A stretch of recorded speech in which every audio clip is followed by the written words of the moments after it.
CapstanAG has launched its Spitfire valve assemblies into the production market. We designed these valve assemblies after years and years of running our traditional valve assemblies and have completely made them to be the highest performing, longest lasting valves and valve parts in the industry. So today we're going to be talking about what makes them unique, what makes them different, and how to identify which ones you need or which ones you have. Spitfire valve assemblies are made for each nozzle body type that's commonly sold in North America, but you can tell them apart by the shipping plug that is in place. Wilger, we use a red shipping plug right here, you can see, and we've got two different options. We've got a 12 watt and a 7 watt, and that is our 15 series and 24 series valve assemblies. 24 series has the higher flow capacity, 2.4 gallons per minute, and has blue heat shrink tube on there. It requires a 12 watt coil. And our 15 series has black heat shrink on it and a 7 watt coil. For the T-Jet, we use a blue shipping plug, and likewise we've got the same options, a 24 series and a 15 series. ARAG or Hypro, the same option and using a black shipping plug. And then finally, the ARAG high flow nozzle body, which uses a white shipping plug, and you can't confuse that with the others. If you would like to know the individual parts, you can always consult our Spitfire Valve Assembly Reference Guide, which is available on CapstanAG.com.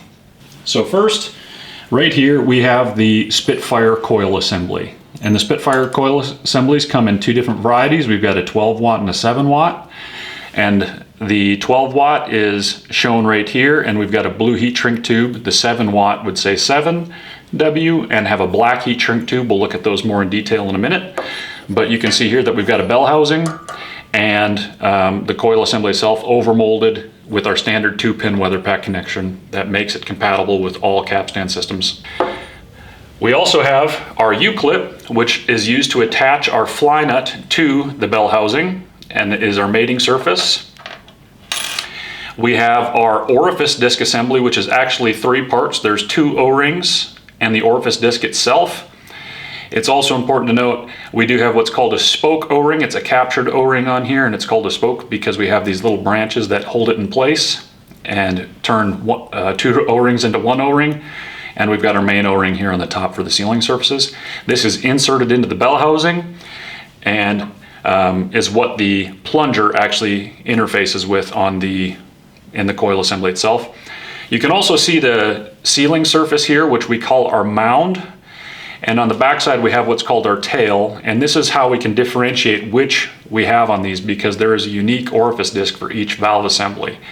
So we'll get into those in more detail here in a minute, but that is the orifice disc. We talked about the fly nut. You can identify the fly nut both by the external shape, which is unique to the different nozzle bodies, but also we have molded into it a letter that indicates either for an ARAG, Hypro, T-Jet, or a Wilger of the various sizes. And then our plunger assembly, which is again redesigned to be a very high performing, long lasting plunger, and we're using the same plunger assembly in all of our sprayer type applications. It's important to select the valve assembly that is what you have on your boom. What you see here are 4 examples. We have our ARAG high flow, which is very common on John Deere stainless steel plumbing boom systems. You can determine if this is the one you have versus a standard flow nozzle body based on the size of the diaphragm port on this one. This is very, very large, and it's pretty hard to mistake when you compare it to something conventional. Right next to it is the Hypro or ARAG standard size nozzle body, which would be very common on several different manufacturers. And whether it says ARAG or Hypro, it uses the same mating interface and fly nut for those. Over here we've got T-Jet, and T-Jet has its own as well, and whether you're using a rotary body or a fixed body like this one, it'll use the same interface fly nut. And then finally Wilger. Those are the 4 most common ones that we're interfacing with PWM systems. After you've identified the nozzle body type that you need, you can order the correct valve assembly. The valve assemblies will show up with a shipping plug in place to hold the orifice disc in. Simply remove the shipping plug, which is color-coded to the various nozzle body types that we've got, And you then are able to see the orifice disc and O-ring, the spoke O-ring in place inside. That has to be seated all the way down, and it is not captured anymore. And we can see that the fly nut is able to spin freely around the bell housing. We're ready to hook it up to our nozzle body. So simply put it up there, and you can turn counterclockwise to be able to make sure that you get your fly nut seated into the correct spot. And once you've done that, hold the coil assembly steady as you tighten the fly nut onto the nozzle body. And our goal here is to get it very finger tight. We want to snug it up onto the boom. And once it's finger tight, you shouldn't be able to wiggle the coil assembly without turning both at the same time very easily. If you need to service your nozzle body for any reason, it's as simple as unplugging the 2-pin weather pack from your nozzle harness and coming out and detaching the coil from your nozzle body. Grab the coil and spin the fly nut off of the nozzle body assembly and remove it. Now, in order to see what's causing the issue, you can do a quick inspection to see if the O-ring looks okay and if there's any issue there as far as if it's warped or twisted. But then the actual service tool is built right into the nozzle body assembly.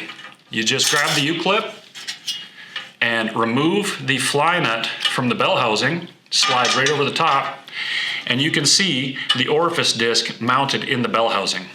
Take your U-clip and place it into one of the holes in the exterior holes on your orifice disc and pry the orifice disc out. Set that aside, inspect the O-ring here, inspect your orifice mound to be able to see if that looks okay. And then you should be able to pour the plunger assembly out of the bell housing or out of the coil assembly. Again, inspect your plunger assembly to make sure that it looks okay, that it's not chipped or wore on the sealing surface that connects onto the mound. And then inspect the inside of your coil housing. And if you need to, clean it with a little bit of soap and water and reassemble as easy as this.